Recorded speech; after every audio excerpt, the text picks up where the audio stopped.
Welcome in, everybody, to Inside the Burrow. Robbie Drew Scuilla joining us here for a spring game recap episode, along with some FAU men's basketball offseason updates.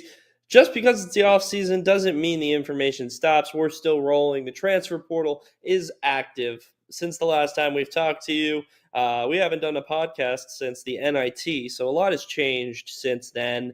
But a lot to talk about as well. Some visits, some positives to go along with the negatives, of course. But Drew, how's it going? It's a little bit since we've had you on here.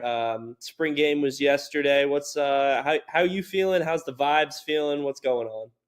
It's going well. Yeah, I haven't been on here since I believe we were talking before the conference basketball tournament. So I've just been busy covering some FAU football. You can check that on my page at Drew Shula. But yeah, it's been a lot of fun.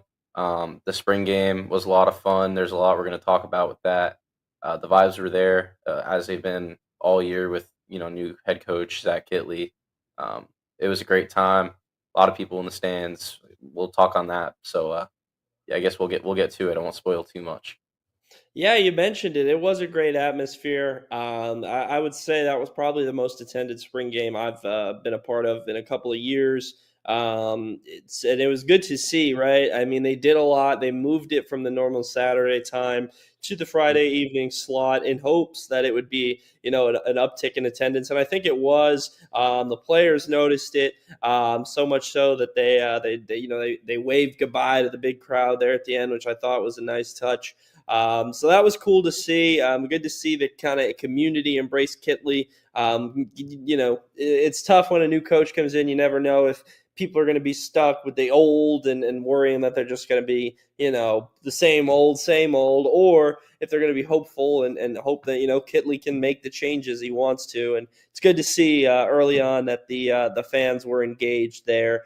But I mean, the performance on the field gave those fans something to cheer about for sure. And I think the big thing that everyone noticed right away was the connection that's been talked about all summer. Caden and Easton Messer, obviously, that's a connection that's 3 years in the making. But one game in, Drew, how are we feeling about that? Do we think that the Caden Messer connection can really be something special here in Paradise? Well, we've seen it be special already last year. So I mean, both were all Conference USA players. Caden being Conference USA Player of the Year. Easton was the first team All Conference USA wideout. So yeah, absolutely, I think it'll be special. I mean, that's Kitley said it. He said that's going to be a guy we go to quite a bit, and he's absolutely right. I mean, he's going to win from the slot. I asked Caden a little bit about those quick hitters, how it'll be, and he kind of said he does enjoy throwing that 5 yard RPO, and then he turned it into a 60 yard touchdown, Easton Messer, because that's the kind of player he is. He has that ability to run after catch ability that you need to have in the slot to be successful. But yeah, it's going to be a really good connection. But it started off the field. That's what they were talking about because they started. Easton was a walk on at Western Kentucky. And they both had to start up as threes, the fours, and they kind of worked their way up to the twos, and then last year being starters. So, but yeah, it started off the field. I remember seeing them when we played USF in basketball, walking into the arena together. They parked across the street, so I'm sure they do everything together, and they're going to be a really special duo this year. The Americans definitely going to be on watch with those two. I've heard multiple people I've heard it on Twitter, and I just hear it as a softball game today, and I heard somebody say it. They're comparing him to Wes Welker, and I think that's a fun comparison to have. I mean, Wes obviously one of the better slot receivers in recent memory, and Easton is looking like that after one. Obviously, you don't want to put too much stock into the spring game, but he turned a couple slants into touchdowns, which I thought is a very intriguing sign. Because if you look at the spring game last year, we were lacking explosive plays. Defense was making some plays last year, but we kind of left the spring game last year with a little bit of concern with the offense, and that concern ended up being warranted. Although we could have never expected what unfolded last year. But thankfully, that's in the past, and we got to see yesterday a little bit of the future. I was also, I wanted to see a little bit more from the running backs yesterday, Jamari Sands, Xavier Terrell, but I don't really think it's any reason to be concerned. It was a relatively slow day. It was about, I think, 65 yards combined between Sands, Terrell, and Josh Harriet. So only three backs getting touches on the day. Pretty quiet day for the running backs. And Kitley kind of mentioned yesterday was a pass heavy attack, and we may see that at times this season. If the situation calls for it, if they're stacking the box, we're going to air it out. I don't think there's any reason to be concerned about the running backs. I don't even necessarily think running back will be a position that they add anyone in the second period. I think we have really two good running backs in Sands and Terrell. Drew, are you confident? I am in Sands and Terrell to kind of carry the lead role for running back this year. I'm 100% confident in those two. They are young, slightly inexperienced. You could say that, but they're not really young. I mean, they're juniors now. We're used to thinking they're young because we were seeing them their freshman year. Sands redshirted, so I think Sands is a redshirt sophomore. But Xavier Terrell was getting some touches his freshman year. Last year, got some touches in the last two games. I wouldn't even say they're inexperienced. I mean, they've had 2 years of reps in practice with the same school, and then they both got a lot of carries in those last two games last year. I still think they actually do add a back in the portal. Just you could definitely add a third guy. I mean, we've seen it before. Even with Larry McCannon and Kobe Lewis, they still like Zuberi Mobley. There's a way to get three on the field, and unfortunately, running backs do get injured. So if one went down, you don't want to have to keep the load on one guy and then have to resort to someone that maybe not be fully ready. So I could see them adding a new guy, but I definitely am confident in those two. I mean, I think the staff thinks those are two young studs. Yeah, and I'm excited to see what kind of develops in the running back pass game. Xavier Terrell obviously has shown he can take short passes to the house, and Sands is going to be a tough guy to take down if they can get him the ball in space. So obviously the playbook was a little bit vanilla. We didn't get to see too much of that, but I know that's going to be a part of the offense, and that'll be intriguing to see. Once we get to kind of fall camp and eventually to Maryland. August 30th will be around the corner soon enough. But also what kind of piqued my interest yesterday was it wasn't just Messer getting involved in the pass game. It was Jabari Smith Jr. It was Caleb Coombs. We saw J.R. Wilson get targeted a couple times on deep balls. Only was able to walk away with two catches on the day, but we saw him, be a feature a little bit. And even, tight ends, Martavis Collins had a couple targets. Didn't see too much of Reed McKeska, but is it kind of intriguing to you a little bit that, this obviously there's going to be times where we're running 4 or 5 wide. How kind of, intriguing is it that Caden's able to get these guys involved, that it's not just Messer here in the spring game? Yeah, I'd love to clarify one thing for maybe some Owls fans that aren't familiar. This won't be a LeJontay Wester in 2023 scenario where he has 110 receptions on the year and then our next best guy got 50. It won't be like that. Easton will, he might lead the league. He might lead the AAC in receptions next year. But with that being said, it's not going to be some lopsided affair. Assad Wasim was targeted. You mentioned J.R. Wilson, I think, a few times, and some curl routes. That's a route we're going to see a whole lot of with the RPO. They love getting that ball out to the outside on the curls when those corners are playing far off because they got to respect the deep ball too. And yeah, it's really cool. Martavis Collins had the first reception of the day. So, and then, he had a really nice first quarter. He made a few tough catches in the short, quicker game. But yeah, it's really cool. I mean, a guy like Caleb Coombs got involved, who super quiet last year when he came over with his quarterback here. And then Jabari Smith Jr., Dom Henry was targeted a few times. I've heard good things of him in the spring. Only saw one scrimmage, but really excited about that. And then the freshmen in quarter 3 were getting involved. Michael Calix and Jade Card. But yeah, Caden's going to do a really good job spreading the ball out. That might not have even been one of the times where he really spreads the ball out. That's what Kaylee was saying to us. We thought it was impressive, but Easton was slightly dominating the reception share. I think we'll see even more, spatial awareness and spreading the ball out next year. And really, Yeah, yeah. I think I'm going to be interested to see who kind of wins some of these other roles because it's kind of assumed that JR and Easton are going to be in the slot and on the outside, but there's still tons of snaps, 4 or 5 wide receiver sets, and another consistent outside receiver that can still potentially win it. We saw Jay Sean Platt getting some snaps yesterday as well. So there's a ton of guys in this room. BJ Alexander's yet to come back, and that's a guy who. He's been every year, he's been right on the borderline of breaking in, getting into that, consistent snap count. And last year was a tough, unfortunate injury when he was looking to be a starting outside receiver. And so last year's offense, you lose him and EJ Horton on the outside, and there was not enough depth, but I don't think can't forget Joe Young too.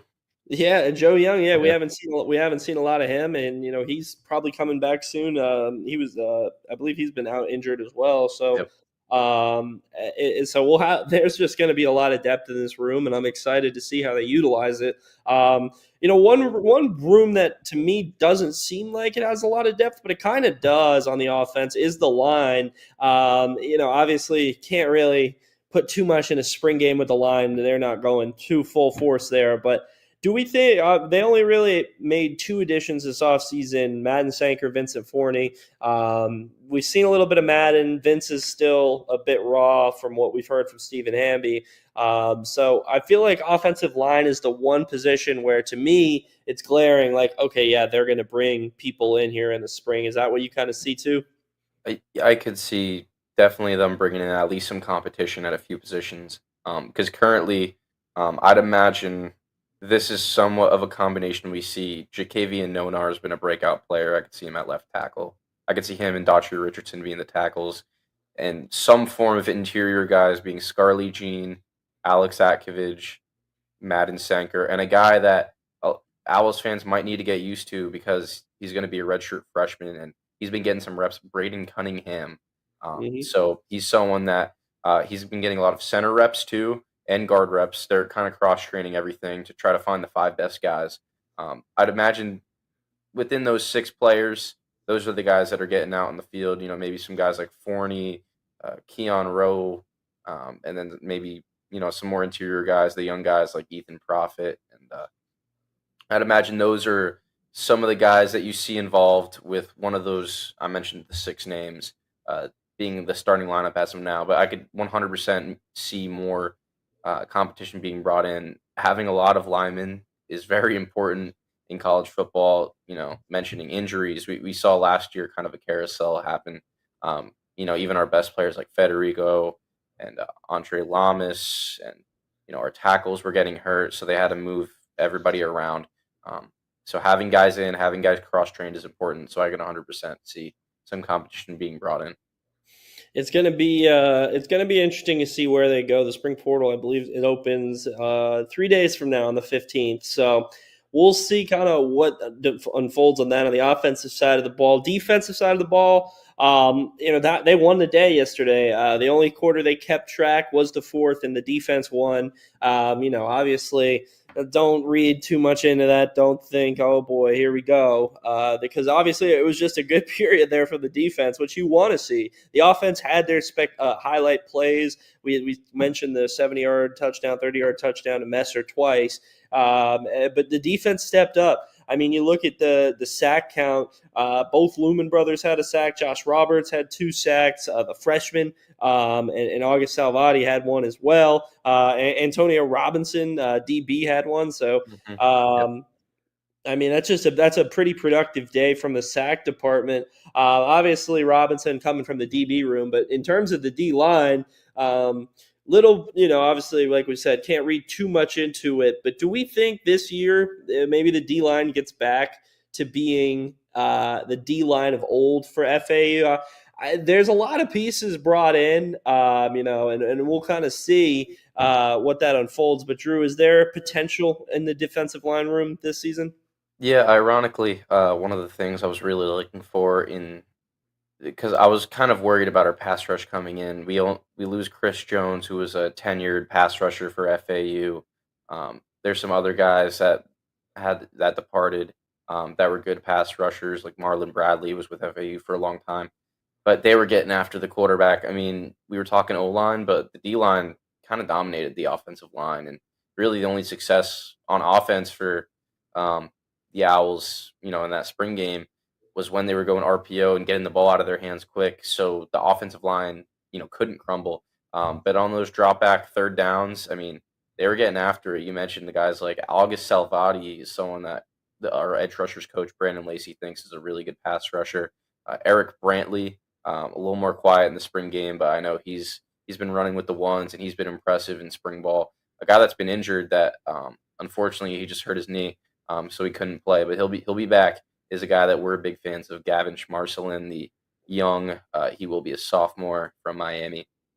And then yeah, Josh Roberts, the freshman. I didn't even know he had 2 sacks, but because everyone was getting home, the Lumen brothers from Rutgers.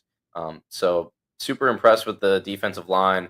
I will say, uh, for maybe if you're listening to this and you were kind of a little more worried about how the offense wasn't, really like, oh, where's the 40-point offense that we're going to bring in?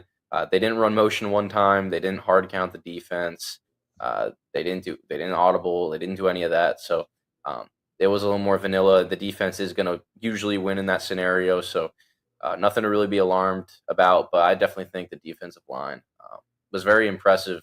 For the level that they're at right now, I think they're really getting after it. A guy who was getting after it for me yesterday, Tyler Stolsky. Obviously, run game didn't have a big day. I think he was a big part of that. And excuse my dog if you're going crazy in the background, but he forced a fumble, and he did that by punching it out. And I just like his knack for the football. Obviously, Jackson Ambush gone, but do we think he's going to be able to kind of step into those shoes without issue? Without issue, I'm not sure because Jackson Ambush was a really damn good linebacker for the Owls for the last 2 years, making plays, picking off guys like Curtis Rourke, who had a great year at Indiana, will be an NFL quarterback. Playing great games against good offenses.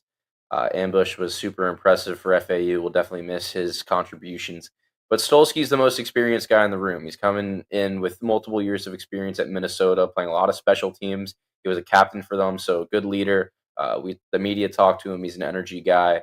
Stolsky, we should be very excited, to watch him play at FAU. There was 2 big plays from the defense. Notably, there was a pick by Antonio Smith in the first quarter, and then that second quarter, the offense was driving. They were really driving, looking like they were about to score a touchdown. They had the defense on their heels, and Jamar Sands got a handoff, but Tyler Stolsky peanut punched that out like he was Darius Leonard of the Indianapolis Colts, that patented peanut punch, and he punched it out. And then the defense, they came up with it. I think it was Chris Tooley that recovered the fumble. Stolsky's he's going to be an impressive player. He's got the size that'll be able to play in the AAC, and then the guys next to him won't be too shabby too. It wasn't Chris Tooley. It was It Kyle was Boylston. Boylston. It was one of the twos. I couldn't. That's the thing is they roll up the jerseys so I don't see the other number. So I knew it was one of the DBs, Tooley or Boylston. But I mean, Boylston had himself a day Yep. yesterday. I had the fumble recovery, had the INT, had I believe like 5 tackles as well. So he had himself a big day, and then he ran straight over to the baseball game after the press conference. What a guy, right? I mean, plays in the game, does press conference, and then goes to baseball. 3 for 3 day for him. But in terms of the DBs, there were some departures there as well this offseason, both at corner and at the safety position. But we see Antonio Smith snag an INT. Cam Goggins looks solid at corner, and Boylston at safety as well. There's some talent that didn't get to really see the field too much last year. But what you like from the DB room yesterday, Drew? Yeah, speaking on Boylston, he had that fumble recovery. He had an interception late in the game. he was asked, is there any similarities between baseball and football? And he didn't really say there was too many, but one thing I was thinking was, dude, you're in the outfield for both. You're playing safety, you're playing in the outfield. It's got to be something out there. You're alone. You're reading where the ball is going to be. Boylston's he gets his hands on the ball, all the time. That's what you want out of a DB, a guy that can create turnovers. I was at the scrimmage I was watching. He dropped the pick in front of Chris Carter. I know he wants that one back, but he's a guy. He's a natural ball player in both sports, and super impressive. One guy I really liked, and he's been pretty impressive this spring from what I've been hearing and everything. Chris Tooley, he could play in the nickel. He could play on the outside. He was a guy that we saw his freshman year. A little more quiet last year. Didn't play as much, but super impressive. He had a big PBU. The first true fade ball thrown. I forgot if it was J.R. Wilson or one of the slot guys. I think it was Easton Messer actually is who he was covering. That's the one you really want to cover, because if you can cover that guy, you're pretty damn good. He had a fade ball on third down in the first drive when Caden Veltkamp in the offense punted. Tooley was all over that. There was no explosive play there. So he's someone that I think super impressive. Derek Rogers Jr. is an alpha. Duda is his nickname. He's an alpha in that room.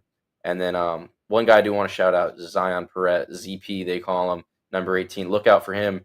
He can contribute immediately as a freshman because he played great defense yesterday. No receptions allowed on his part. One flag for holding.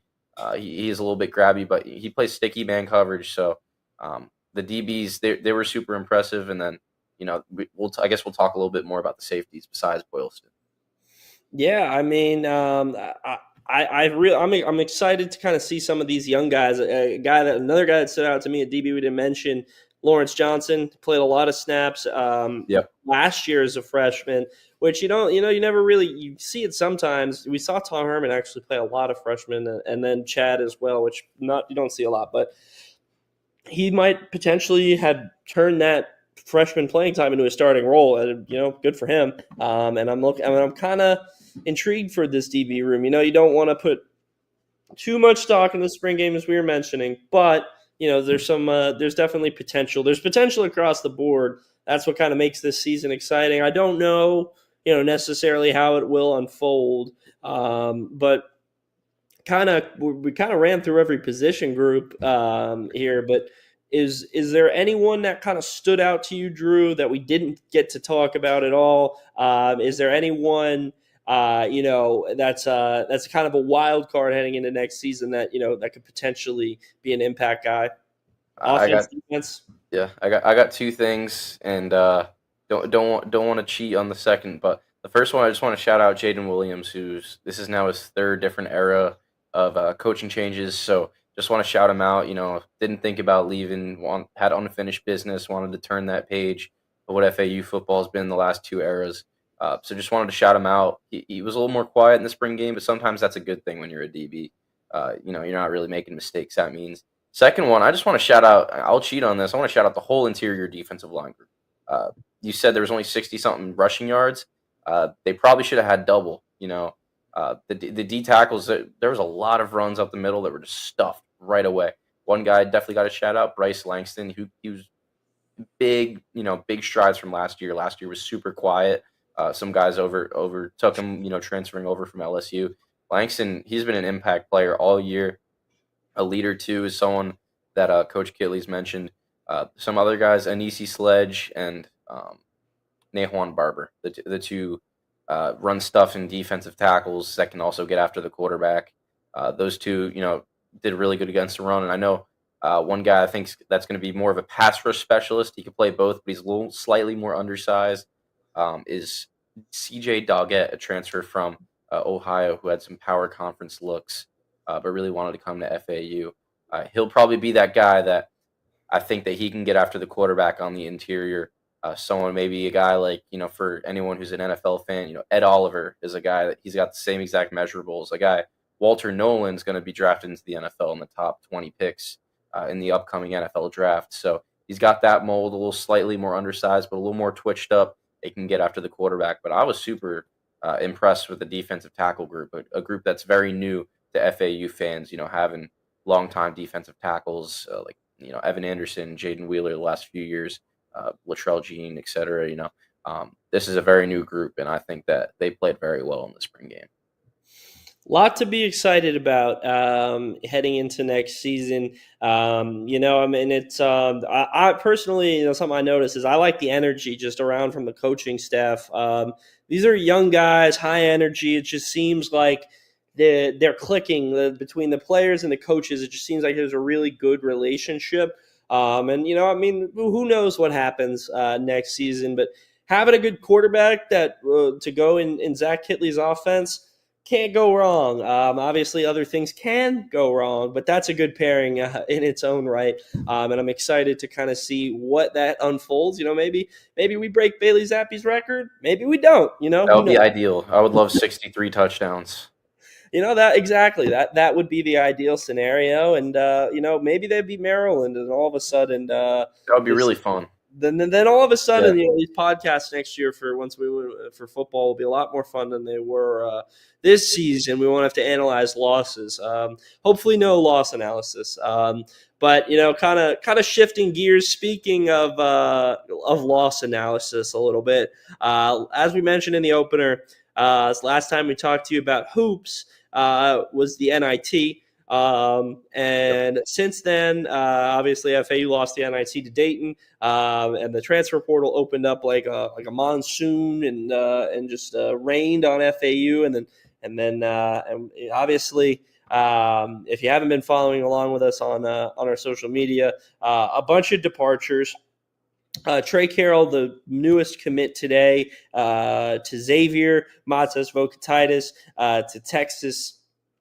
Caleb Glenn to Michigan State, and then you have Leland Walker still in the portal. And am I missing anybody? Who am I missing? I'm missing somebody. I had it. Jaquel Powell just hit the portal. Jaquel Powell, Jack Johnson, and then obviously Kiki and Ken are gone as well. So lot changed in terms of departures. I'm a little bit surprised about Matas leaving and Trey to some extent, but that's college basketball today. I mean, both those guys are going to go play for a lot of money, probably 6, maybe 7. Matas probably 7 for sure at Texas. I mean, Sean Miller's got FU money over there at Texas. He can give Matas that, and he might even come off the bench.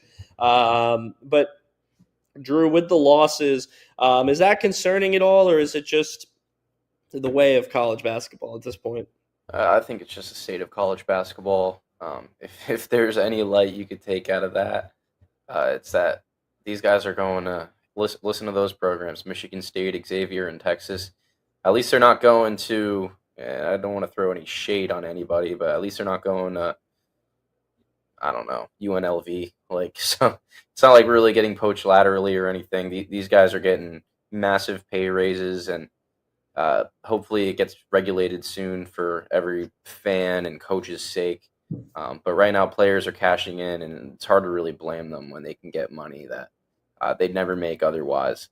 But I wouldn't really say it's concerning. You want to be able to keep what you want to keep. But there's also a certain threshold that you just can't meet. If Caleb Glenn's saying, "Hey, can you pay me $600,000?" I think it's not really hard for John Jacobs to be like, "We wish you the best, but we could spend that $600,000 elsewhere." So, and I think that's what they're going to do. So, yeah, I do have it up now. So FAU's got 7 scholarships open. One addition right now, Josiah Parker, freshman, who very talented freshman recruit. Super excited about him. Yeah, brother of Damon Parker, top 50 guy, I believe. Definitely top 100 recruit. Yep. And so I think that's exciting. But yeah, so it's Ken Evans and Kiki Tandy, the graduates, and then KG Matas, Trey Carroll, Leland Walker, Jack Johnson, and Jaquel Powell in the portal. Portal's open for a couple more weeks.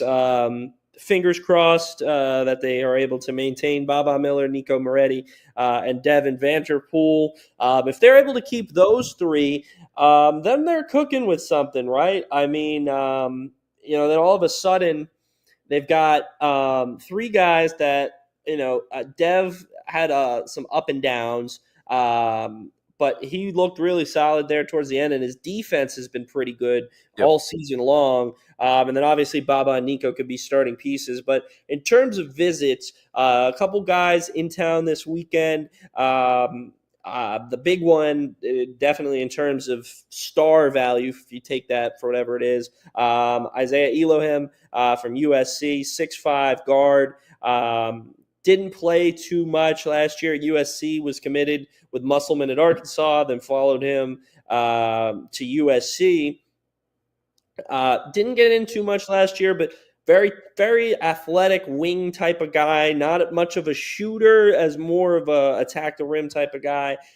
Think KG more without a shot. And so that could be an interesting addition. And then you've got Christian Henry from Eastern Michigan, another guard who's really been strong in his, I think it's 2 years at Eastern Michigan. I don't remember, but I know he averaged 14 a game last year. That's kind of, to me, looks like a two guard type of player, maybe one, but we saw last year moving Leland to the one at times wasn't the most ideal. He was a natural two.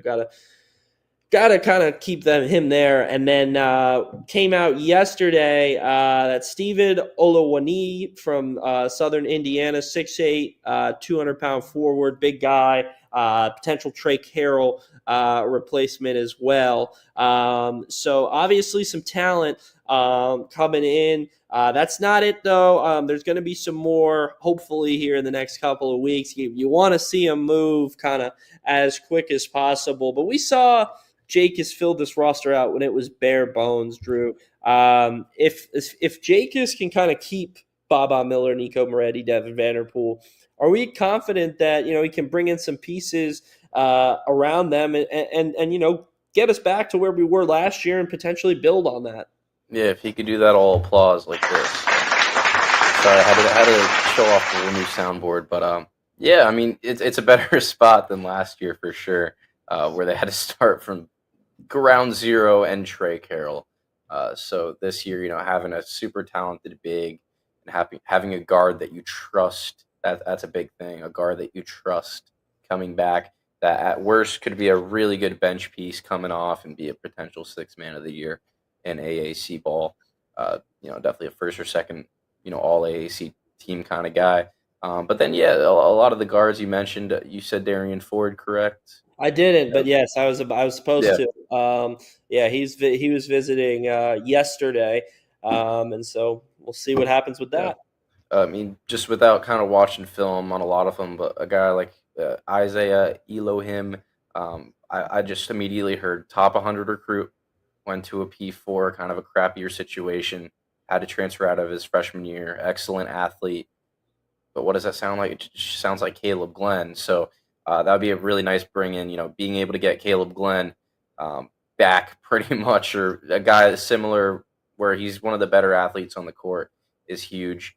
And then, yeah, I mean, we just more guards. We need more guards that we could trust. I think the guys we brought in last year, no shade to them, but I don't know if they were ready right away for AAC ball or even out of conference ball. They weren't ready to gel right away. So we need some experience. We need some guys that are ready to fight right away, that are good ball handlers, that can shoot when needed.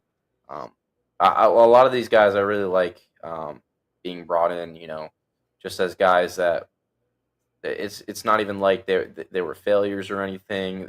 They're just guys that are looking for a new spot, and they're ready to come to work. And I think that we definitely, with some of the guys, and then a few of them are unnamed because I think we have 7 spots open for scholarship players.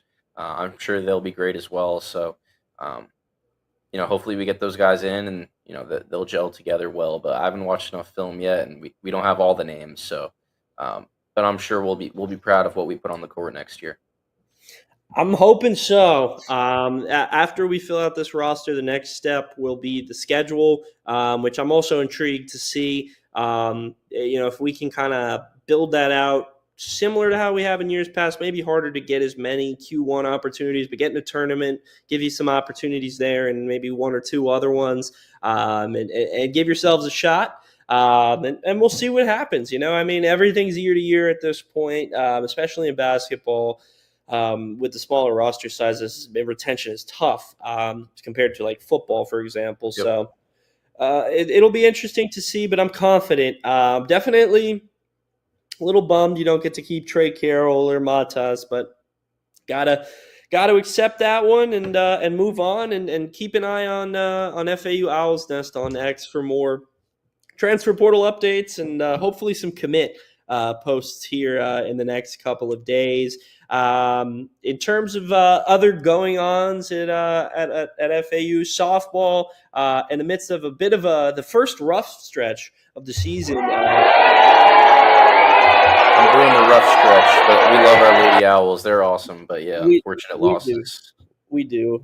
First series loss to North Texas, a first AAC series loss of the season after winning 5 in a row. But the Owls still should have a 3-game lead over USF in the conference standings for first place. And so, shout out Coach Clark and company. I believe they're like 35-7. I believe that's the record looking right now. So let me pull that up. But 7 or 8, something like that. If you haven't tuned 34-9, I was close, but not close enough. 34-9. If you haven't been tuning in, it's been clicking across the board. There's pitching, there's hitting. You got a dominant closer, Ainsley Lambert. Pitching staff, Autumn Courtney, Gabby Sacco, Jade Martinez. 3 really capable pitchers, all can really pitch in a high-level situation, which is going to be important with the tournament coming up. And you got bats across the board. AAC Freshman of the Year from last year, Kylie Chanel, has been red hot lately. You got Jessiana Mora, who's one of the top third baseman bats in the country. And then new additions, Chloe Yates behind the dish has been raking. Bella Ferran out in the outfield, freshman, and Sierra Gibson as well, has all been swinging hot bats. So make sure to tune in to the series finale and get to the ballpark if you can. Go and check out Paradise Island in center field or left field, excuse me, because there's a lot of good ones. We love Paradise Island. Shout out Hoot and Holler. He throws a great tailgate open to all, as long as you're respectful, of course. No bad people on Paradise Island. You gotta be respectful. I will drop some information. A lot of Paradise loggers over there too. If you like, if you like Paradise loggers, bring your own. If you like, important people, Brian White was hanging out in Paradise Island today. It's where the cool people hang out. If you want to go hang out with the FAU athletic director, you got to go to Paradise Island there in left field. But you got to go crazy. Bring your own horn. If you got a horn, then make some noise out there. Make sure to go check it out. Shout out to Hoot and Holler and that crew bringing the vibes. And in terms of baseball's sitting comfortably 24-10 right now. Solid. They've picked things up lately. They swept ECU to start out April. Then now they're they lost one today to Memphis, which is a little stinker, but they can win the series tomorrow. And make that back-to-back series wins as well, which they need because they lost 3 in a row to UTSA. All hope looked to be lost. They lost 2 in a row to just one to FGCU, but 4 in a row overall with FGCU and UTSA. And then they rattle off 4 in a row against ECU and Florida Gulf Coast, and they can win this series versus Memphis. I think Coach Mack and crew have things back right. But a lot of successful spring sports here at FAU. Stay tuned over at the Nest. Drew Scuilla on X. We got FAU content across the board for you. You can check out mine too if you want. It's our Stella report. You might get a picture of my dog on that one though. But make sure to stay posted. We got spring ball content from the past couple of weeks and yesterday on our accounts, and we'll have off-season updates for both football and basketball as well, folks. So thank you so much for tuning in to this episode of Inside the Burrow. For Drew Scuilla, I'm Robbie LaStella. We'll see you guys next time.